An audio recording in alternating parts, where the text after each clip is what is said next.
আওয়ামী লীগকে চিরতরে নিষিদ্ধ জুলাই সনদ বাস্তবায়ন ও আহতদের উন্নত চিকিৎসার দাবিতে রাজধানীর শাহবাগে অবস্থান কর্মসূচি পালন করেছেন জুলাই গণঅভ্যুত্থানের আহতরা।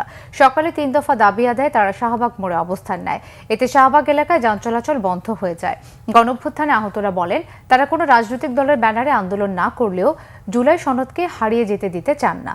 আহতরা বলেছেন, তাদের জীবন থাকতে আওয়ামী লীগ ও এর সহযোগী সংগঠনগুলোর পুনর্বাসন কোনোভাবেই মেনে নেওয়া হবে না।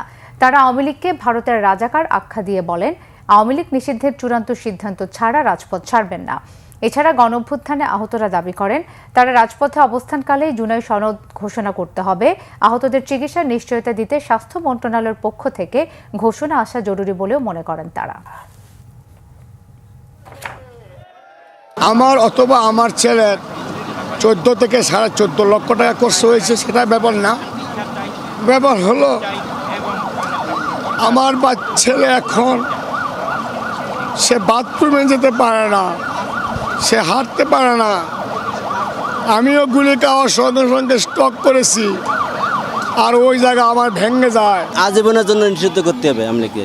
এরা শাপলা চত্বর খুন করছে, হত্যা করছে, বিডিআর পিলখানা হত্যা করছে, এই যে জুলাই যোদ্ধাদেরকে আমাদের জুলাই যোদ্ধাদেরকে হত্যা করছে। প্রকৃতপক্ষে আমাদের সুচিকিৎসার ব্যবস্থা জেলা উপজেলা বিভিন্ন থানা পর্যায়ের হাসপাতালে আসলে প্রকৃতভাবে সেটা হচ্ছে না, যেটা ফ্রি চিকিৎসা এবং সুচিকিৎসা। এটা প্রকৃতভাবে যেটা হয় সেটার জন্য সরকার জন্য তৎপর থাকে। আমরা জেলা উপজেলায় যোগাযোগ করতে পারবো না।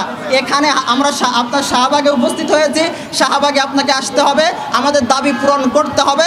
এরপরে আপনি কি বলতে চান বলবেন।